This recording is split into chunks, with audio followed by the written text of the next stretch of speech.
water into wine, walking on water, bringing people back from the dead. The miracles of Jesus. You've heard about them, right? They're pretty much the defining feature for millions around the world. They're supposed to be the ultimate proof. But have you ever stopped to think about them? Like, really think about them?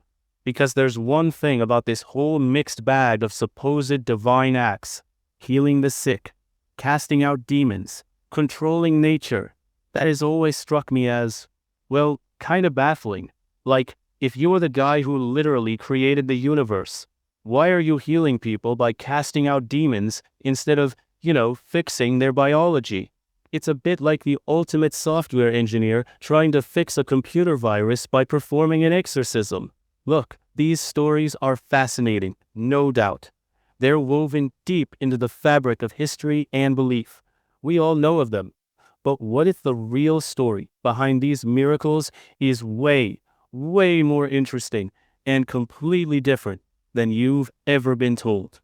Stick around, because here on The Rational Fareed, we're going to dig into these famous miracles, look at the inconsistencies that Gospels conveniently forget to explain, check out what the earliest Christians didn't say, and lay out the surprisingly rational case for why these astonishing events might just be nothing more than brilliant marketing. Let's get into it. So, let's start with something that's always bugged me about this whole miracle collection. You see, the Gospels describe Jesus healing people, right? Which sounds great on the surface. But how does he do it? A huge chunk of these healings involve casting out demons. Think about that for a second.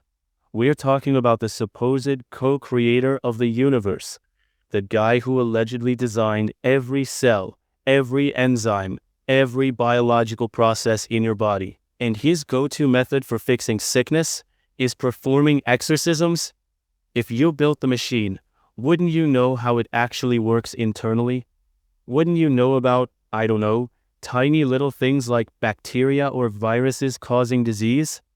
Instead, the New Testament presents this divine being operating strictly within the first century understanding of illness, attributing sickness, disability, even mental health issues to malevolent spirits or demonic possession. And you know what? This idea that demons cause sickness wasn't unique or special. It was actually a pretty common belief across the ancient Near East. It's how people tried to explain suffering and disease before we had any concept of microbiology. It was the best guess they had at the time. What's fascinating, or maybe just telling, is that this completely pre-scientific understanding is embedded right into the divine actions described in the Gospels. It wasn't until the 19th century, literally 1800 years later, that guys like Louis Pasteur and Robert Koch really started to develop germ theory and show us what actually causes infectious diseases. So, if Jesus was truly divine, truly the creator, why is his healing method rooted in ancient superstition rather than a fundamental understanding of the biology he supposedly designed? It's odd, to say the least. And it makes you wonder if these stories are reflecting divine knowledge or just the limited understanding of the time they were written. Now, when you start pointing out this whole bizarre grab bag of miracles, the demons, the different types, the ancient understanding embedded within them, Christian apologists have a go-to response. They'll say, aha, but the variety of these miracles, Fareed, that's actually proof. It's evidence of multiple attestation. Their argument is that because you have different types of miracles attested to in different stories, it proves Jesus had this extraordinary ability. Like different sources confirming the same kind of power. But here's where their logic goes completely sideways and ties itself in a philosophical pretzel. Because the problem isn't just the variety of types of miracles. It's the mind-boggling inconsistency in the method when he's supposedly performing the exact same kind of miracle. Let's take curing blindness. Surely, a simple, straightforward miracle, right? How does Jesus do it according to the Gospels? Well, it depends which story you read. In Mark chapter 10, the blind man Bartimaeus is cured instantly just by Jesus' simple command. Poof, sight restored. Easy peasy. But then you get to Mark chapter 8, and the blind man from Bethsaida. Jesus actually spits on his eyes, and not just once. He spits on them, asks if he sees anything, he sees blurry shapes, and then spits again and touches him before his sight is fully restored. Spitting twice for sight, and then, if that wasn't weird enough, hop over to Matthew chapter 20, where two blind men near Jericho are cured by Jesus because of their faith. No spitting, no command, just their faith. So, to cure blindness, you have a simple command, spitting twice, or just the blind guy's faith. 3 different methods for the same condition in different gospel accounts. And in that twilight zone of inverted Christian logic, this utter lack of any consistency whatsoever is somehow presented as proof of authenticity. Oh, look how messy and contradictory it is. That must mean it's true. Right. It's absurd on its face. Alright, so if it's probably not literal divine power operating on first-century demonology, and the inconsistent methods don't exactly scream historical accuracy, what about other explanations? You'll sometimes hear a more, let's say, grounded attempt to explain the healing miracles, often even from people who still want to find something real in the stories. The idea goes like this. Jesus was a highly charismatic individual, right? People were drawn to him. Maybe he was curing conditions that were psychosomatic, illnesses rooted in the mind, exacerbated by stress, anxiety, things like certain types of paralysis or blindness that aren't purely physical. The theory is that being brought into the presence of this immensely famous, revered holy man, experiencing that adrenaline rush, the power of suggestion, the sheer hope, that could potentially cause a real, albeit perhaps temporary, improvement in a psychosomatic condition. And honestly, on the surface, as a general concept, that's plausible. Charismatic figures can have powerful psychological effects on people, sometimes leading to perceived or even temporary physical changes and conditions influenced by the mind. But, and this is a big but, when you actually look at the specific accounts in the Gospels, this seemingly plausible explanation hits some major roadblocks. The stories themselves don't really support it as a blanket explanation. Take, for example, what's often cited as Jesus' first recorded healing miracle, curing Peter's mother-in-law. According to Mark chapter 1, verse 31, if you're following along, she was suffering from a fever. Now, fevers aren't typically considered psychosomatic. They're usually caused by infections or other clear physical issues. And how does Jesus cure her?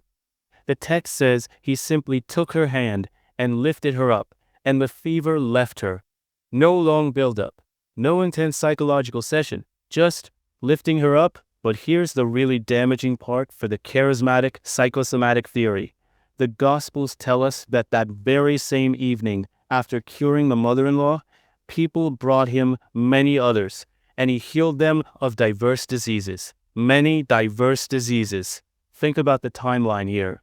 How could Jesus have possibly built up the kind of widespread, overwhelming reputation needed to generate the massive psychological effect required for mass psychosomatic cures, when he's just cured maybe 1 or 2 people and it's still his first day on the job, essentially? Where was the opportunity for this immense, faith-inspiring fame to build? The narrative presents him healing diverse conditions on a large scale, straight out of the starting gate. The psychosomatic explanation relies on pre-existing fame and the power of belief in that fame. But the gospel timeline doesn't allow for it. So while the idea of charismatic healing for psychosomatic issues is plausible in theory, the details provided in the gospel stories themselves just don't align with it. They seem to describe something else entirely, or rather, they're written in a way that makes that explanation difficult to accept based on their own claims. So we've seen how the miracles described in the Gospels have weird ancient ideas about sickness, how the multiple attestation argument twists logic, and how even a seemingly plausible naturalistic explanation doesn't really fit the gospel narrative itself. If they don't hold up as divine acts or historical events in the way they're presented, then what are they? From a rational skeptical perspective, the most straightforward explanation is that a significant number of these miracle stories weren't historical eyewitness accounts at all. They were likely crafted, adapted, or even outright invented by the early Christian communities writing these Gospels decades later. Why would they do that? Simple. To build up their guy, to make their central figure, this claimed God-man, look incredibly powerful, unique, and authoritative.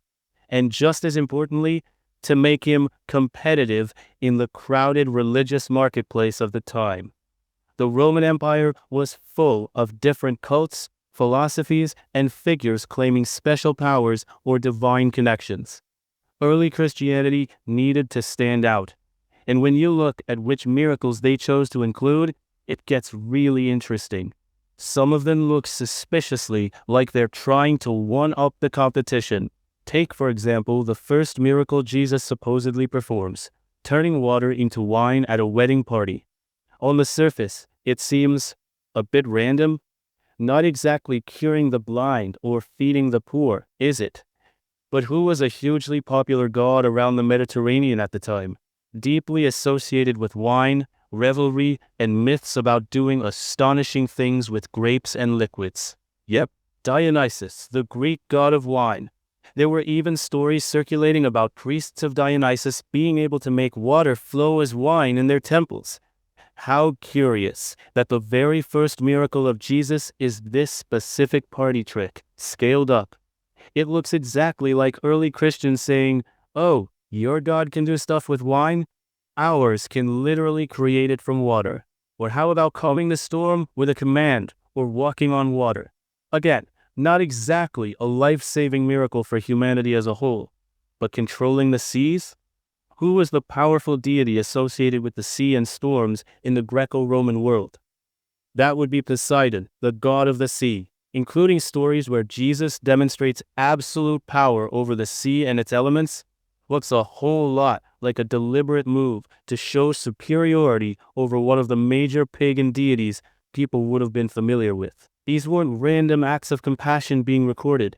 They look like strategically chosen narratives designed to elevate Jesus above rival gods and heroes, portraying him as having power over domains others claimed, but perhaps not to this extent. It's like whatever feats of strength, power, or control over nature other figures claim, our guy can do it too, maybe better, and therefore, he is the one you should follow. So we've talked about how the early Christians might have borrowed ideas from competing myths to make their guy look good. But that wasn't the only influence on the miracle stories. There was an even bigger one coming directly from within their own tradition, Hebrew scripture. See, the concept of the Messiah in Jewish tradition often came with expectations of specific signs and wonders that would happen when God's kingdom was breaking in. These weren't just random cool things. They were seen as indicators, prophecies that had to be fulfilled by the true Messiah. And where did they get these ideas? A major source was the book of Isaiah. If you read, for example, Isaiah chapter 35 or chapter 61, you'll find powerful descriptions of what things would be like in the Messianic age, or when God's glory is revealed. It talks about the desert blooming, yes, but crucially, it lists specific physical restorations. It says things like, "Then the eyes of the blind shall be opened, and the ears of the deaf unstopped. Then shall the lame man leap like a deer, and the tongue of the mute sing for joy." There are also passages elsewhere hinting at the dead rising. Now sound familiar? Curing the blind, healing the deaf and the lame, making the mute speak, raising the dead. These are exactly the marquee miracles you find Jesus performing throughout the Gospels. Looks a lot like the Gospel writers were working from a checklist. If you're trying to present Jesus as the promised Messiah, You have to show him performing the specific signs that the scriptures said the Messiah would perform. They weren't necessarily recording spontaneous historical events. They were ensuring their narrative fulfilled the predetermined script laid out in earlier religious texts. The scripture required these signs, so the gospel writers made sure to provide them in the Jesus story.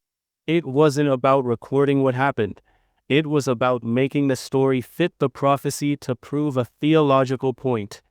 So when you put it all together, the bizarre inconsistencies in how these miracles supposedly happened, the ancient pre-scientific understanding of sickness embedded within them, the way certain miracles look suspiciously like they're borrowed from competing myths, the clear influence of Old Testament prophecy basically providing a checklist, and the striking silence from the very earliest Christian writers about these specific astonishing events. What are we left with? A compelling case that the miracle stories of Jesus aren't historical accounts of divine power. Instead, they look exactly like what they most likely are: creative narratives, crafted decades after the fact by early church writers to build up their figure, compete in the religious marketplace, and make their story fit pre-existing prophecies. They are inventions. They are not history. Just more astounding rubbish, if I'm being honest, from the New Testament. But hey, that's my rational take based on looking at the evidence, or the distinct lack thereof. What do you think about the miracles of Jesus? Did I miss anything? Let me know your thoughts in the comments down below. If you found this video interesting or thought-provoking, please hit that like button. It really helps the channel. Share it with anyone you think might appreciate a skeptical look at these claims. And if you haven't already, make sure you're subscribed to the Rational Farid for more deep dives into religion, skepticism, and critical thinking. Thanks so much for watching, everyone. I'll catch you in the next video.